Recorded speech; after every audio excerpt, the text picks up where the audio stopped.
بسم اللہ الرحمن الرحیم نحمدہ ونصلی علی رسولہ الکریم عن ابی الدرداء رضی اللہ تعالی عنہ قال سمعت رسول اللہ صلی اللہ علیہ وسلم یقول من سلک طریقا یطلب به علما سلک اللہ به طریقا الی الجنہ وإن الملائكة لتضع أجنحتها رضا لطالب العلم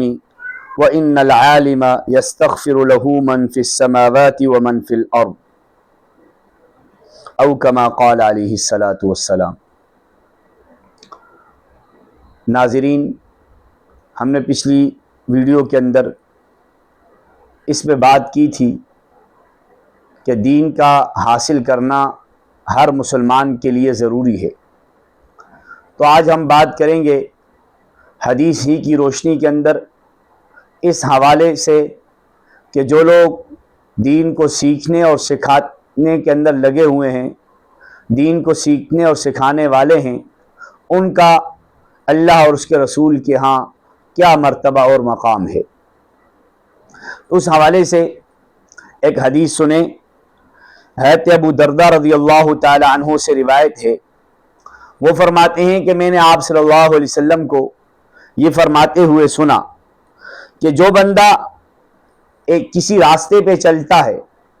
اور اس راستے پہ چلنے کا مقصد اس کا دین کا علم حاصل کرنا ہوتا ہے تو اللہ تعالیٰ اس کے لیے جنت کا راستہ آسان فرما دیتے ہیں، اور یہ دین کا علم حاصل کرنے والے کو اللہ تعالیٰ کی طرف سے یہ مرتبہ اور مقام ملتا ہے کہ جس طرح کوئی بڑا آدمی کہیں جا رہا ہو تو اس کے پروٹوکول کے اندر بہت سی گاڑیاں ہوتی ہیں اور سیکورٹی والے ہوتے ہیں، تو یہاں جو دین کا علم حاصل کرنے کے لیے اپنے گھر سے نکلتا ہے تو اللہ تعالیٰ اپنی مبارک اور نورانی مخلوق فرشتوں کو بھیجتے ہیں، اور وہ فرشتے کیا کرتے ہیں ان کے بارے میں آپ صلی اللہ علیہ وسلم نے فرمایا وَإِنَّ الْمَلَائِكَةَ لَتَضَعُ أَجْنِحَتَهَا رِضًا لِطَالِبِ الْعِلْمِ کہ فرشتے اپنے پروں کو بچھا دیتے ہیں طالب علم کی رضامندی کے لیے۔ اور فرشتے ایسا کیوں کرتے ہیں کہ وہ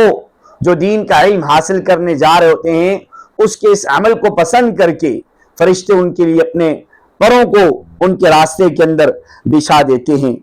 اور پھر وہ بندہ جو دین کا علم سکھا رہا ہوتا ہے اس کے لیے فرمایا وَإِنَّ الْعَالِمَ يَسْتَغْفِرُ لَهُ مَنْ فِي السَّمَاوَاتِ وَمَنْ فِي الْأَرْضِ کہ اس عالم کے لیے زمین و آسمان کی تمام مخلوقات استغفار کرتی ہیں، حتیٰ کہ فرمایا کہ وَالْحِيتَانِ فِي جَوْفِ الْمَاءِ مچھلیاں پانی کے اندر بھی اس کے لیے استغفار کرتی ہیں۔ وَإِنَّ فَضْلَ الْعَالِمِ عَلَى الْعَابِدِ اور پھر آپ صلی اللہ علیہ وسلم نے یہ بھی بتا دیا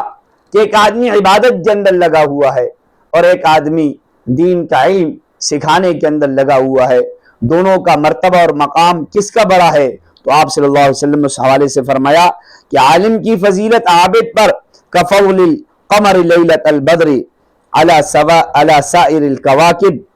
اور فرمایا اس کی فضیلت ایسی ہے جس طرح کہ چودھویں کی رات کی فضیلت ہے تمام ستاروں پر، کہ جس طرح چودھویں کی رات کا چاند سارے ستاروں سے زیادہ روشن اور چمکدار ہوتا ہے، تو اسی طرح عالم کی فضیلت عابد پر بھی زیادہ ہے۔ اور فرمایا وَإِنَّ الْعُلَمَاءَ وَرَثَةُ الْأَنْبِيَاء کہ یہ علماء ہیں یہ انبیاء علیہ السلام کے وارث ہیں۔ وَإِنَّ الْأَنْبِيَاءَ لَمْ يُوَرِّثُوا دِينَارًا وَلَا دِرْهَمًا اور انبیاء علیہ السلام لوگوں کو درہم اور دنانیر، دینار مطلب کہ روپیہ پیسہ اور مال و دولت کا وارث نہیں بناتے، بلکہ وَإِنَّمَا وَرِّثُ الْعِلْمَ وہ تو لوگوں کو علم کا وارث بناتے ہیں۔ فَمَنْ أَخَذَهُ بِحَظٍّ وَافِرٍ اور فرمایا کہ جس نے اس علم کو حاصل کیا اس نے بڑی کامیابی اور بڑی خوشبختی حاصل کر لی۔ تو اس لیے ہمیں بھی دین کا علم حاصل کرنا چاہیے، اور یہ دین کا علم جو ہے یہ اللہ تعالیٰ کی طرف سے نور ہدایت ہے، اور مسلمانوں کے لیے اور سارے انسانوں کے لیے اس کے اندر رہبری اور رہنمائی ہے۔ اور یہ انبیاء علیہم کی وراثت ہے۔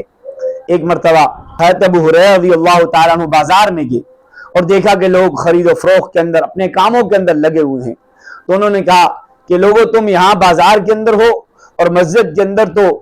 آپ صلی اللہ علیہ وسلم کی میراث تقسیم ہو رہی ہے۔ اب لوگ بھاگے بھاگے مسجد گئے، وہاں دیکھا تو کچھ لوگ نوافل پڑھ رہے ہیں، کچھ لوگ تلاوت کر رہے ہیں، اور کچھ لوگ ذکر و اذکار کے اندر مشغول ہیں، اور کچھ لوگ دین کا علم حاصل کر رہے ہیں، حلال و حرام کا علم حاصل کر رہے ہیں۔ تو وہ لوگ واپس آئے، ابو ہریرہ رضی اللہ تعالیٰ عنہ اللہ کہ تم نے ہم سے کہا کہ وہاں تو میراث تقسیم ہو رہی ہے، تو انہوں نے پوچھا وہاں کیا ہو رہا؟ تو انہوں نے بتا دیا کہ وہاں یہ کام ہو رہے تھے، تو انہوں نے بتا دیا کہ یہی تو آپ صلی اللہ علیہ وسلم کی میراث ہے۔ تو اس لیے اگر ہم چاہتے ہیں